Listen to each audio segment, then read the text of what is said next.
Hey basketball coaches and players, today I'm going to talk to you about LaMelo Ball and why I personally think that he is a top 5 NBA draft pick this year, and that also I think he could be a future NBA League MVP. Let's get down and let's check out LaMelo Ball. So the one thing that does set LaMelo Ball apart from a lot of other players is the fact that he can pass the ball extremely high IQ-wise. Now, when he's dribbling the ball, players, this is something that you really need to pay attention to. Let's check out his head. He is already looking at the player that he is going to be deciding to pass the ball to.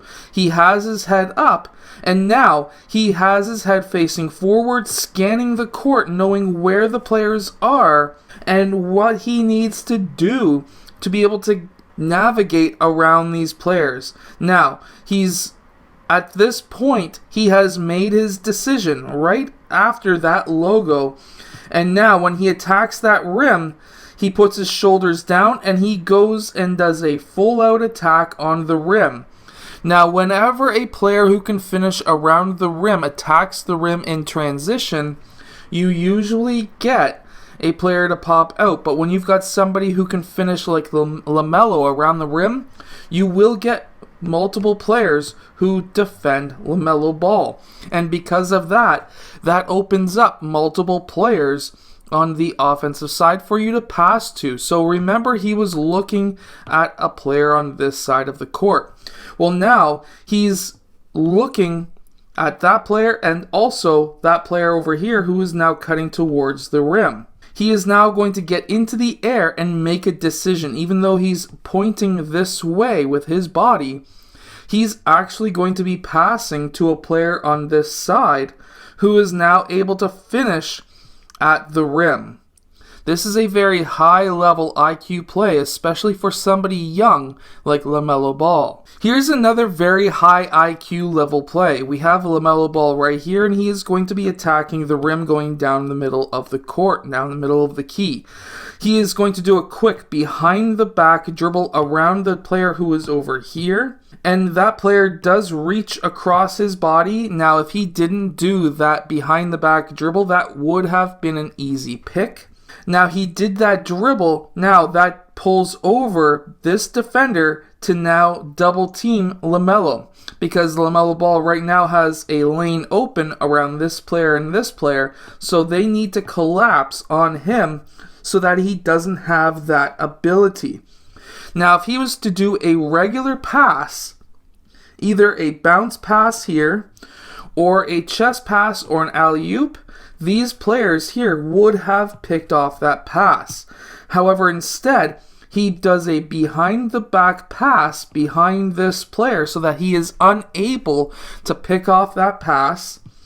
That pass goes perfectly to the chest of this cutting player who is able to finish with a dunk. Now we're going to get into the driving. Now, he doesn't have the strongest frame in the NBA draft, and he's not going to have the strongest frame in the NBA probably ever. However, what we do have is a player who is able to drive towards the rim and then, with contact, even though this is not a lot of contact, it's only a left arm, he's able to finish with a dunk. Now, when LaMelo Ball is driving towards the rim, his last 2 steps are very long.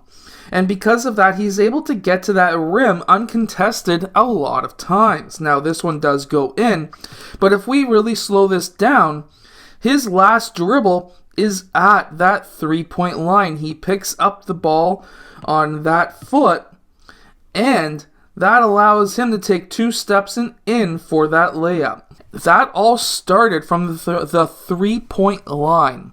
So if you're a player trying to attack that rim and you're looking to get an advantage, I want you to practice today to try and pick up the ball around the 3-point line and then finish at the rim with a layup. I want you to practice that. Try to take as long as steps as you can and try to finish around the rim from distance. This is going to make you an elite player just like LaMelo Ball. Now, I've mentioned earlier that he does take a lot of contact sometimes when he attacks the rim. Now, how is he able to absorb that contact? Well, when he's going towards the rim, he is not making a straight line towards the rim. The reason for that is his body isn't strong enough to continuously take contact all the way to the rim. And you may be the same. So what he does is he takes a extra long loop around. That way he can get his body on an angle so that now he can add a little bit more strength into his defender so that now he can make that layup. We see this also here where he attacks the rim.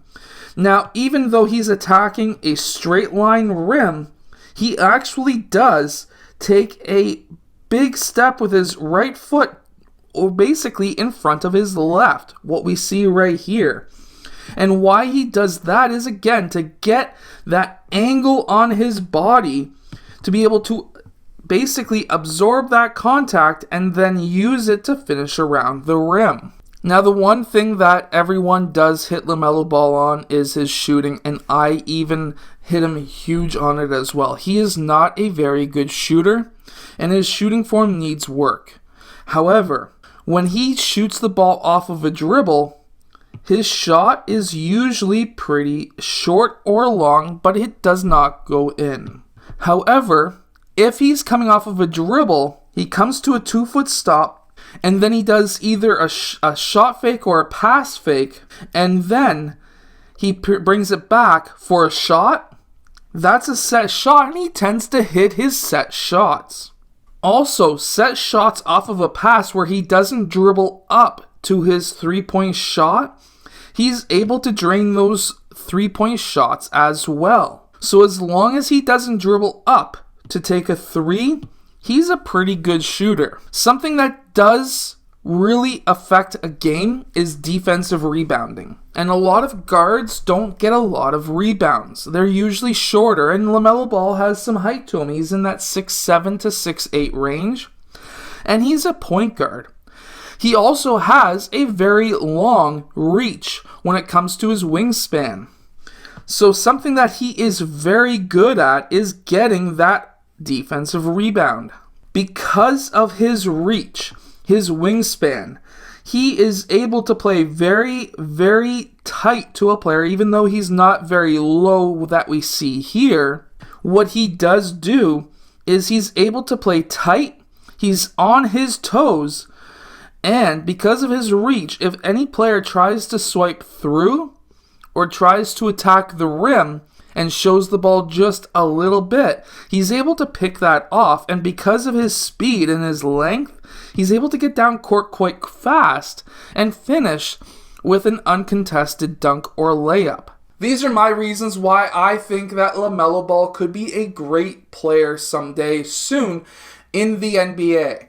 Again, his shooting is kind of a scary point, but again, that is something that can be worked on. I hope that you've enjoyed today's video. If you have, hit that like button, subscribe. I'll see you guys again next time.